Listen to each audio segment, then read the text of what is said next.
ನಮಸ್ಕಾರ ಸ್ನೇಹಿತರೆ. ಈ ಕತೆ ನಡೆದಿದ್ದು 1982 ಅಮೆರಿಕ ದೇಶದಲ್ಲಿ. ಡೆನ್ನಿಸ್ ಸ್ಯಾಮ್ಯುಯಲ್ ಎಂಬಾತ ಒಂದು ಹಳೆಯದಾದ ಮನೆಯನ್ನು ಕೊಳ್ತಾನೆ. ಸ್ಯಾಮ್ಯುಯಲ್ಗೆ ಹೆಂಡತಿ ಜೊತೆಗೆ 19 ವರ್ಷದ ಮಗಳಿರ್ತಾಳೆ. ಇವರು ತೆಗೆದಂತಹ ಹೊಸ ಮನೆಗೆ ಅವರ ಲಗೇಜನ್ನು ವರ್ಗಾಯಿಸ್ಕೊಂಡು ಅಲ್ಲಿ ಸೆಟಲ್ ಆಗ್ತಾರೆ.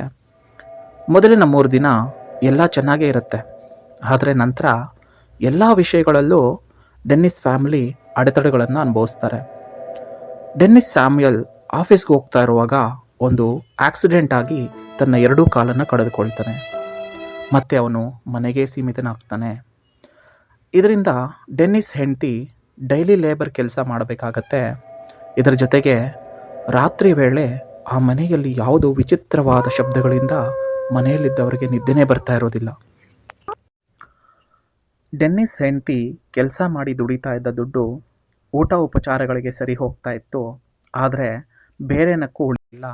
ಇದರ ಜೊತೆಗೆ ಡೆನ್ನಿಸ್ ಮಗಳು ಎಕ್ಸಾಮ್ನಲ್ಲಿ ಫೇಲ್ ಆಗಿದ್ದರಿಂದ ಹೈಯರ್ ಸ್ಟಡೀಸ್ಗೆ ಹೋಗೋದಕ್ಕಾಗೋದಿಲ್ಲ. ಹಾಗೆ ತಾನು ಮನೆಯಲ್ಲೇ ಉಳಿಬೇಕಾಗತ್ತೆ. ಸಾಲದ ಬಾಧೆಯೂ ಜಾಸ್ತಿ ಆಗ್ತಾ ಹೋಗುತ್ತೆ. ಹೀಗಿದ್ದ ಇವರ ಜೀವನ ಒಂದು ಭಯಾನಕ ತಿರುವನ್ನು ತೆಗೆದುಕೊಳ್ಳುತ್ತೆ. ಅದೇನೆಂದರೆ ಡೆನ್ನಿಸ್ ಮಗಳಿಗೆ ಹುಚ್ಚು ಹಿಡಿಯತ್ತೆ. ಈ ಹೊಸ ಮನೆಗೆ ಬಂದಾಗಿಂದನೂ ಅವಳ ಜೀವನದಲ್ಲಿ ಏನನ್ನೂ ಕಳೆದುಕೊಂಡ ಹಾಗೆ ಇರ್ತಾ ಇದ್ಲು. ಮೊದಲಿಗೆ ಇದನ್ನು ಗಮನಿಸಿದ ಡೆನ್ನಿಸ್ ಅಷ್ಟೊಂದು ಇಡಿಸ್ಕೊಂಡಿರಲಿಲ್ಲ. ಇತ್ತೀಚೆಗೆ ಅವಳ ಪರಿಸ್ಥಿತಿ ತುಂಬಾ ಹದಗೆಟ್ಟಿತ್ತು. ಹುಚ್ಚಾಗಿ ಮಾತಾಡ್ತಾ ಇದ್ಲು. ಇದ್ದಕ್ಕಿದ್ದ ಹಾಗೆ ಕಿರಿಚಿಕೊಳ್ಳೋದು, ವಿಚಿತ್ರವಾಗಿ ಅಳೋದು, ಊಟ ಕೊಟ್ಟರೆ ಅದನ್ನು ದೂರ ಎಸಿತಾ ಇದ್ಲು. ರಾತ್ರಿ ವೇಳೆ ಅವಳ ಚೇಷ್ಟೆಗಳು ಇನ್ನೂ ಭಯಾನಕವಾಗಿರ್ತಾ ಇತ್ತು. ಅವಳು ತಂದೆ ತಾಯಿಯನ್ನು ಮಾತನಾಡೋದನ್ನು ಬಿಟ್ಟಿದ್ಲು. ಆದರೆ ಯಾರೋ ಕಾಣದೇ ಇರೋ 3ನೇ ವ್ಯಕ್ತಿ ಜೊತೆ ಮಾತಾಡ್ತಾ ಇರ್ತಾ ಇದ್ಲು. ಡೆನ್ನಿಸ್ ಮತ್ತು ಆತನ ಹೆಂಡತಿಗೆ ಇದು ಏನು ಅಂತ ಗೊತ್ತಾಗಲಿಲ್ಲ. ಕಡಿಮೆ ಆಗಬಹುದು ಅಂತ ಅಂದ್ಕೊಂಡಿದ್ರು. ಆದರೆ ಅದು ಇನ್ನೂ ಜಾಸ್ತಿ ಆಗ್ತಾನೇ ಹೋಯಿತು. ಒಬ್ಬ ಸೈಕ್ಯಾಟ್ರಿಸ್ಟ್ಗೆ ತೋರಿಸಿದ್ರು. ಆದರೆ ಆ ಸೈಕ್ಯಾಟ್ರಿಸ್ಟ್ ಈಕೆ ಯಾಕೆ ಈ ರೀತಿ ಆಡ್ತಾಳೆ ಅನ್ನೋದನ್ನು ಕಂಡುಹಿಡಿಯೋದ್ರಲ್ಲಿ ವಿಫಲನಾಗ್ತಾನೆ. ಆಕೆಯ ಕಣ್ಣು ಒಂದೇ ಬಾರಿ ಕೆಂಪಾಗಿ ಹೋಗ್ತಾ ಇತ್ತು. ವಿಚಿತ್ರವಾಗಿ ನಗುತ್ತಾ I want to die, I want to die ಎಂದು ಅರ್ಚಾಡ್ತಾ ಇದ್ಲು. ಇದರಿಂದ ಗಾಬರಿಯಾದ ಡೆನ್ನಿಸ್ ಒಬ್ಬ ಚರ್ಚ್ ಫಾದರನ್ನು ಕರೆದುಕೊಂಡು ಬರ್ತಾನೆ. ಚರ್ಚ್ನ ಪಾಸ್ಟರ್ ಮನೆಗೆ ಬಂದಿದ್ದನ್ನು ನೋಡಿದ ಡೆನ್ನಿಸ್ನ ಮಗಳು ಅವರಿಂದ ದೂರ ಸರಿತಾನೆ ಹೋಗ್ತಾಳೆ. ಈಗ ಆ ಡೆನ್ನಿಸ್ ಮತ್ತು ಹೆಂಡತಿಗೆ ಅಸಲಿ ವಿಷಯ ಗೊತ್ತಾಗುತ್ತೆ. ಅದೇನೆಂದರೆ ಡೆನ್ನಿಸ್ ಮಗಳಿಗೆ ಹಿಡಿದಿರೋದು ಹುಚ್ಚಲ್ಲ, ಒಂದು ಭಯಾನಕ ಆತ್ಮ. ಆ ಫಾಸ್ಟರ್ ಮಂತ್ರಗಳನ್ನು ಓದುತ್ತಾ ಡೆನ್ನಿಸ್ ಮಗಳ ಹತ್ರ ಹೋಗ್ತಾ ಇದ್ರೆ ಆಕೆ ವಿಚಿತ್ರವಾಗಿ ದೇಹವೆಲ್ಲ ಗಾಳಿಯಲ್ಲಿ ತೇಲಾಡ್ತಾ ದೂರ ಹೋಗ್ತಿದ್ಲು. ಭಂಗಿಗಳಲ್ಲಿ ನಿಂತು ಅಳ್ತಾ ಇದ್ಲು. ಆ ಮಂತ್ರಗಳನ್ನು ನಿಲ್ಲಿಸು ಎಂದು ಜೋರಾಗಿ ಅರಚಿಕೊಳ್ತಾ ಇದ್ಲು. ಡೆನ್ನಿಸ್ ಆ ಫಾದರ್ನನ್ನು ಕೇಳಿಕೊಂಡಾಗ ಆತ ಹೇಳಿದ್ದು ಒಂದು ಬೆಚ್ಚಿ ಬೀಳಿಸುವ ಸಂಗತಿ. ಅದೇನೆಂದರೆ ಡೆನ್ನಿಸ್ರ ಮಗಳನ್ನು ಒಬ್ಬ ಗರ್ಭಿಣಿ ಪ್ರೇತಾತ್ಮ ಹಿಡಿದಿರುತ್ತೆ. ಮತ್ತು ಆ ಫಾದರ್ ಹೇಳ್ತಾರೆ, ಈ ಮನೆಯನ್ನು ಬಿಟ್ಟು ಮೊದಲು ಇಲ್ಲಿಂದ ಹೊರಟು ಹೋಗಿ, ಇಲ್ಲಾಂದರೆ ನೀವು ಯಾರು ಉಳಿಯೋದಿಲ್ಲ ಅಂತ. ಡೆನ್ನಿಸ್ ಮತ್ತು ಅವನ ಫ್ಯಾಮಿಲಿಗೆ ಬೇರೆ ವಿಧಿನೇ ಇರಲಿಲ್ಲ. ಆ ಮನೆಯನ್ನು ಬಿಟ್ಟು ಬೇರೆಡೆಗೆ ಹೊರಟು ಹೋಗ್ತಾರೆ. ಈ ವಿಷಯ ಆ ಸುತ್ತಮುತ್ತಲ ಗ್ರಾಮಗಳಲ್ಲಿ ದೊಡ್ಡ ನ್ಯೂಸ್ ಆಗುತ್ತೆ. ಎಲ್ಲರೂ ಆ ಮನೆ ಬಗ್ಗೆ ಮಾತಾಡೋಕ್ಕೆ ಶುರು ಮಾಡ್ತಾರೆ. ಅಷ್ಟೇ ಅಲ್ಲ, ಆ ಮನೆ ಕಡೆ ಯಾರೂ ಹೋಗೋದಿಲ್ಲ. ಸುಮಾರು ವರ್ಷಗಳು ಆ ಮನೆ ಹಾಗೆ ಪಾಳು ಬಿದ್ದಿರುತ್ತೆ. ಸುಮಾರು 5 ವರ್ಷಗಳ ನಂತರ ಆ ಮನೆಯಲ್ಲಿ ಏನಿದೆ ಏನಿಲ್ಲ ಎಂಬ ವಿಚಾರವನ್ನು ತಿಳಿದುಕೊಳ್ಳೋಣ ಎಂದು ಮಾರ್ಟಿನ್, ರಿಚರ್ಡ್ ಮತ್ತು ವಿಕ್ಕಿ ಎಂಬ 3 ಯುವಕರು ಒಂದು ರಾತ್ರಿ ಆ ಮನೆಯಲ್ಲಿ ಕಳೆಯಲು ಅಂತ ಹೋಗ್ತಾರೆ. ಸುಮಾರು ರಾತ್ರಿ 11 ಗಂಟೆ ಸಮಯದಲ್ಲಿ ಆ ಪಾಳು ಬಿದ್ದ ಮನೆಗೆ ಎಂಟ್ರಿ ಕೊಡ್ತಾರೆ. ಇಲ್ಲಿ ದೆವ್ವ ಇದೆ ಎಂದು ವಿಕ್ಕಿ, ಇಲ್ಲ ಎಂದು ರಿಚರ್ಡ್ ವಾದ ಮಾಡಿಕೊಳ್ತಾ ಆ ಮನೆಯ ಒಳಗಡೆ ಹೋಗ್ತಾರೆ. ಆ ನಿಶಬ್ದವಾದ ನಿರ್ಮಾನುಷ್ಯವಾದ ಆ ಮನೆಯ ಒಳಗೆ ಗತ್ತಲೆ ತುಂಬಿರುತ್ತೆ. ಭಯ ಪಡುತ್ತಲೇ ಒಳಗೆ ನಡೆದಂತಹ ಸ್ನೇಹಿತರಿಗೆ ಒಂದು ಭಯಾನಕ ಶಬ್ದ ಕೇಳಿಸುತ್ತೆ. ಆ ಶಬ್ದಕ್ಕೆ ಭಯಪಟ್ಟು ಹಿಂದೆ ಓಡಿ ಹೋಗಬೇಕು ಅಂತ ನೋಡ್ತಾರೆ. ಆದರೆ ಆ ಸೌಂಡು ಒಂದು ಬಾಕ್ಸ್ ಕೆಳಗೆ ಬಿದ್ದಿದ್ದರಿಂದ ಬಂದಿರೋದು ಅಂತ ಗೊತ್ತಾಗಿ ಮತ್ತೆ ಅಲ್ಲೇ ಇದ್ದು ರಾತ್ರಿಯನ್ನು ಕಳೆಯಬೇಕು ಅಂತ ಅಂದುಕೊಳ್ತಾರೆ. ಆ ಭಯಾನಕ ರಾತ್ರಿಯಲ್ಲಿ, ಆ ಕತ್ತಲೆಯಲ್ಲಿ, ಆ ಮನೆಯಲ್ಲಿ ಏನೂ ಕಾಣ್ತಿರೋದಿಲ್ಲ. ಕೆಳಗಿನ ಮನೆಯಿಂದ ಮೆಟ್ಟಿಲನ್ನು ಏರಿ ಮೇಲೆ ಹೋಗೋದಕ್ಕೆ ಅಂತ ನೋಡ್ತಾರೆ. ಆಗ ಆ ಮೆಟ್ಟಿಲ ಮೇಲಿಂದ ಒಂದು ಆಕಾರ ಈ ಸ್ನೇಹಿತರನ್ನೇ ನೋಡುತ್ತಾ ಇವರೆಡೆಗೆ ಬರ್ತಾ ಇರತ್ತೆ. ಭಯಭೀತರಾದ ಸ್ನೇಹಿತರು ಮನೆಯಿಂದ ಆಚೆಗೆ ಓಡಿ ಹೋಗ್ತಾರೆ.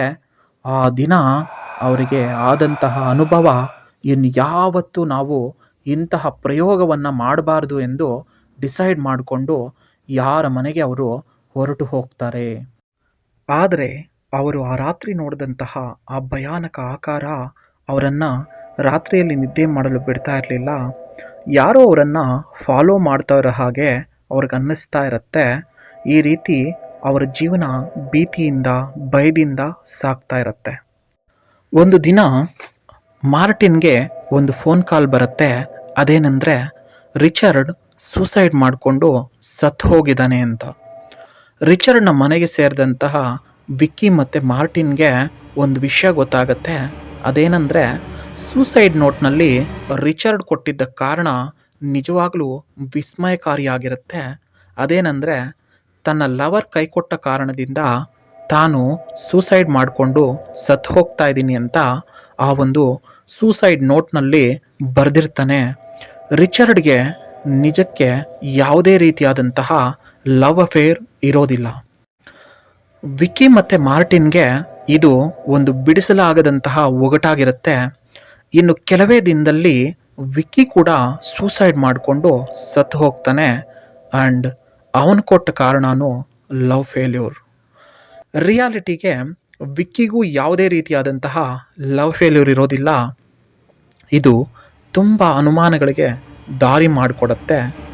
ಆದರೆ ಪೊಲೀಸ್ ಮಾತ್ರ ಸೂಸೈಡ್ ನೋಟ್ನಲ್ಲಿ ಲವ್ ಫೇಲ್ಯೂರ್ ಅಂತ ಇರೋದ್ರಿಂದ ಈ ಕೇಸನ್ನು ಅಷ್ಟೊಂದು ಸೀರಿಯಸ್ ಆಗಿ ತೆಗೆದುಕೊಳ್ಳೋದಿಲ್ಲ. ಅದರಲ್ಲೂ ವಿಕ್ಕಿ ಮತ್ತು ರಿಚರ್ಡ್ ಎಲ್ಲ ವಿಚಾರಗಳಲ್ಲಿ ತುಂಬ ಕಾನ್ಫಿಡೆಂಟ್ ಆಗಿರ್ತಾ ಇದ್ರು. ಇಂಥ ವ್ಯಕ್ತಿಗಳು ಸೂಸೈಡ್ ಮಾಡ್ಕೊಳ್ಳೋದು ಅಸಾಧ್ಯ ಅಂತ ಮಾರ್ಟಿನ್ಗೆ ಮಾತ್ರ ಗೊತ್ತಿರತ್ತೆ. ಆದರೆ ಮಾರ್ಟಿನ್ ಈ ವಿಚಾರದಲ್ಲಿ ಏನೂ ಮಾಡೋ ಹಾಗಿರಲಿಲ್ಲ. ಆದರೆ ಅವನ ಮನಸ್ಸಲ್ಲಿ ಇದ್ದ ವಿಷಯ ಮಾತ್ರ ಒಂದೇ ಒಂದು. ಅದೇನೆಂದರೆ ಅವತ್ತು ಅವರು ಹೋಗಿದ್ದಂತಹ ಮನೆ ಮತ್ತು ಆ ಮನೆಯಲ್ಲಿ ಅವರು ನೋಡಿದ ವಿಚಿತ್ರ ಆಕಾರ. ಮಾರ್ಟಿನ್ ಆ ಮನೆ ಬಗ್ಗೆ ಯಾರನ್ನಾದರೂ ಕೇಳಿ ತಿಳಿದುಕೊಳ್ಳೋಣ ಅಂತ ಅಂತಾನೆ. ಆ್ಯಂಡ್ ಅವನಿಗೆ ಅನಿಸತ್ತೆ ಆ ಮನೆಗೆ ಹೋಗಿ ಬಂದಿದ್ದರಿಂದಾನೇ ತನ್ನ ಫ್ರೆಂಡ್ಸು ಸತ್ತಿದ್ದಾರೆ ಮತ್ತು ನಾನು ಸಹ ಸತ್ತು ಹೋಗ್ತೀನಿ ಅಂತ ಅವನಿಗೆ ಅನಿಸಿರುತ್ತೆ. ಆಗಲೇ ಅವನು ಆ ಮನೆ ಬಗ್ಗೆ ತಿಳಿದುಕೊಳ್ಳೋದಕ್ಕೆ ಅಂತ ಮನೆಯನ್ನು ಪರಿಶೀಲಿಸಿದ ಆ ಫಾಸ್ಟರ್ ಹತ್ರ ಹೋಗ್ತಾನೆ ಮತ್ತು ತನ್ನ ಸ್ನೇಹಿತರಿಗೆ ನಡೆದ ಎಲ್ಲ ಘಟನೆಗಳನ್ನು ಆ ಫಾಸ್ಟರ್ ಹತ್ರ ಹಂಚಿಕೊಳ್ತಾನೆ. ಆ ಫಾಸ್ಟರ್ ಬದಲಿಗೆ ಹೇಳ್ತಾನೆ, ನಿನ್ನ ಇಬ್ಬರು ಫ್ರೆಂಡ್ಸ್ನನ್ನು ಆ ಮನೆಯಲ್ಲಿರೋ ಪ್ರೇತಾತ್ಮನೆ ಸಾಯಿಸಿರೋದು ಮತ್ತು ಅದು ನಿನ್ನನ್ನು ಬಿಡೋದಿಲ್ಲ ಅಂತ. ಮಾಸ್ಟರ್ನ ಮಾತು ಕೇಳಿದಂತಹ ಮಾರ್ಟಿನ್ ಭಯಭೀತನಾಗಿ, ನಾನೇನು ಮಾಡಿದ್ದೀನಿ?